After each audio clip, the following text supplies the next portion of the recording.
Continuamos, amigos y amigas, en la tarde de hoy en una conversación muy interesante sobre el mundo del Islam y que nos permite conocer las formas, las maneras y las formas de actuar también de otros pueblos del mundo que hoy conviven también en nuestra tierra con nosotros. Muchas personas que viven hoy en la ciudad de Maracaibo, que viven en Venezuela, están en la dinámica de este mundo, de esta religión, de esta forma de ver y de actuar. Estamos conversando con el profesor Luis Vivanco de la Escuela de Filosofía de la Universidad del Zulia sobre el mundo del Islam. Efectivamente, Alex, en el segmento anterior tú habías dicho algo muy importante, que es que si bien el Corán puede censurar el uso de la violencia, por lo menos la violencia extrajudicial, pues nosotros muchas veces vemos procedimientos que no son los más acordes en el mundo musulmán y que con todo ocurren bajo el marco de la violencia. ¿De dónde viene entonces, profesor, la violencia de muchos musulmanes que se la atribuyen ellos mismos en nombre de Dios, pero que según usted el Corán la censura?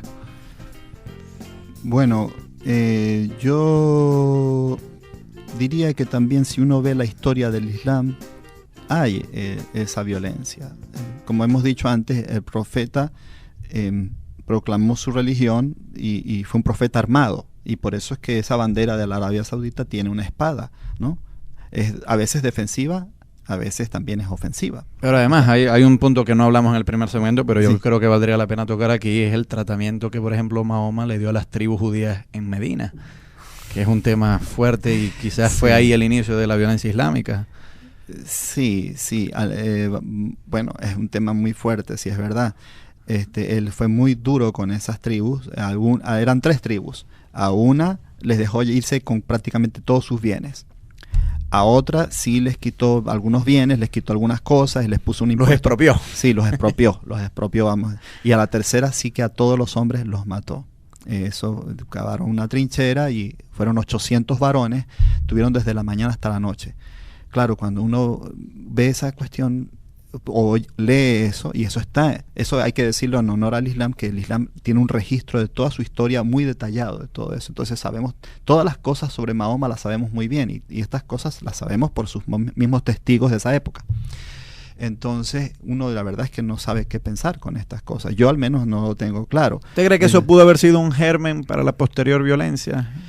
Sí hay algo de eso, en el sentido de que si los musulmanes seguían del ejemplo del profeta, ven siempre que él hizo estas cosas bien, y dice, pero también hizo estas cosas, otras cosas, como a veces ha habido cristianos que dicen, bueno, Jesucristo le dio también al latigazos a los comerciantes, entonces hay que expropiar a los comerciantes, dicen, y se creen cristianos por eso.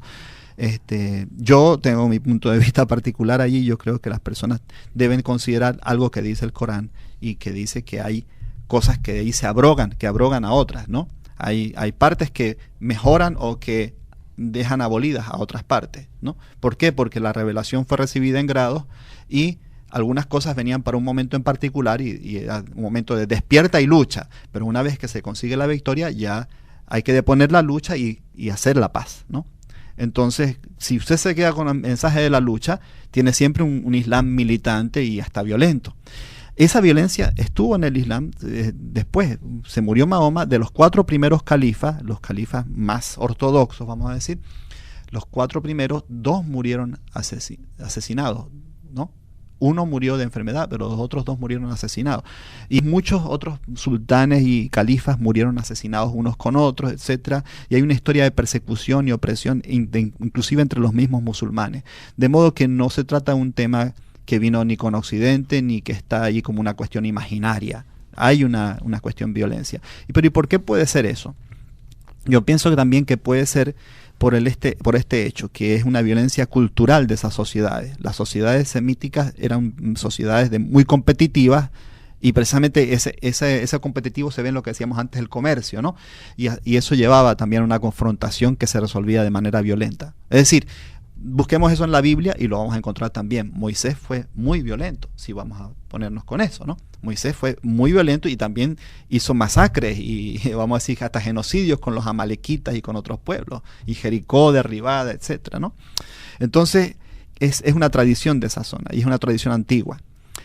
Pero si uno va al Islam de otras zonas, va viendo que eso se va retraduciendo o reinventando de otra manera. Indonesia, por ejemplo, es un país musulmán, el país más musulmán del mundo es Indonesia. O sea, con más población. Con más población, pero entonces es como decía una vez también un sacerdote, que el país más católico del mundo es Brasil, ¿no? ¿Okay? Una cosa que uno no se imagina, ¿no? Sí. Porque piensa en calidad, no en cantidad. Pero, por ejemplo, Indonesia, que es el país musulmán más numeroso, sin embargo, no es una sociedad así, vamos a decir, tan intolerante ni opresiva, sino más bien muy abierta, y hay musulmanes que cumplen estrictamente y otros que no cumplen tan estrictamente. En ese aspecto le llaman el Islam dulce al de Indonesia, Malasia y toda esa zona, ¿okay? A diferencia de Medio Oriente, y que si uno se nota que los cristianos de los Medio Oriente, como son también con esa violencia. Es decir, son muy distintos a los católicos de allá que los católicos de acá. Ahora, en este momento que ya pasó la expansión dada por el impulso inicial de Mahoma, ese mundo del Islam que se propagó por todo el Medio Oriente y que llegó a África y que incluso saltó el océano, hoy en día, ¿cómo está?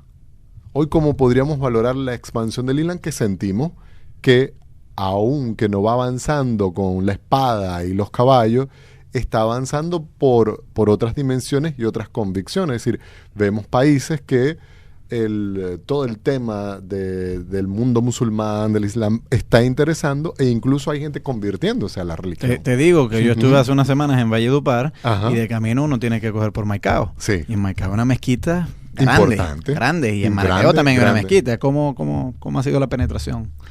No, hoy en día yo creo que ellos están comprendiendo, y eso es bueno decirlo, los musulmanes han ido comprendiendo que hay otros medios de difundir ese Islam, y el principal medio es el ejemplo. Es decir, si uno ve que un musulmán es una persona verdaderamente cabal y respetable, dice, esta religión verdaderamente impulsa a los hombres hacia el bien. Y creo que uno de los medios que más ha ayudado para eso, por ejemplo, y sorpresivamente, es Internet y toda la comunicación hoy en día, porque a través de eso están difundiendo toda una serie de mensajes y de información. O sea, a través del diálogo, la información, la instrucción y el ejemplo, se ha logrado mucho más ahora, y se está logrando mucho más que en el pasado. Se convierten diariamente muchas personas al Islam, no solamente en los países donde, vamos a decir, están haciendo, como podríamos decir, misión, sino inclusive en países donde son minoría, como en Europa.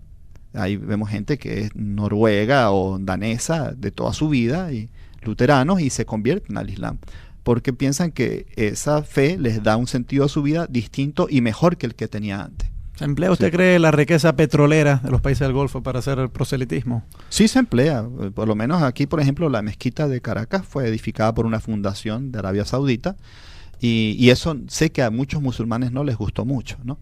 ¿Por qué? Porque con el patrocinio y eso, el aporte, viene también un poquito la manipulación, y a ellos no les gusta mucho esa manipulación del wahabismo, o sea, un sistema tan riguroso y estricto como el de Arabia Saudita. Profesor Vivanco, ya para terminar, nosotros en la ciudad de Maracaibo, ¿con qué musulmanes nos relacionamos? Yo tengo una corta anécdota. En el edificio donde yo vivo hay unas personas que practican la religión, y fue hermoso hace unos días ver que ellos estaban en el parque del edificio jugando con los niños, y hubo un momento importante, el momento de la oración, y se pusieron los hombres a orar, ¿no? Uh-huh.